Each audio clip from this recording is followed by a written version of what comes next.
Ako ba yung gag o for shoving ibatang pulubi inside the convenience store? I was busy eating dry snacks sa convenience store when Pulubi approached me and asked for my food. Hindi ko siya pinansin o tinignan. Umalis din naman siya and nakahanap ng ibang mahihingian. So akala ko, okay na.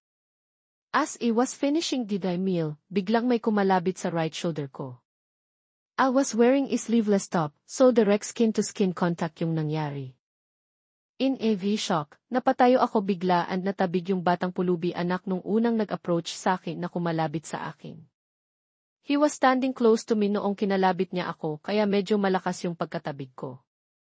Nakita nung cashier and ng isa pang pulubi yung nangyari and grabe ang sama ng tingin nila sa akin. Siyempre, tinignan ko rin sila ng masama.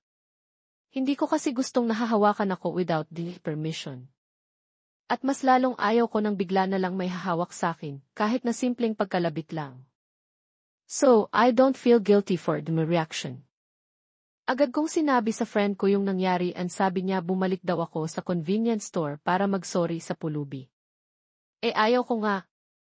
Feel ko valid naman ginawa ko. Ako ba yung gag o dahil sa ginawa ko?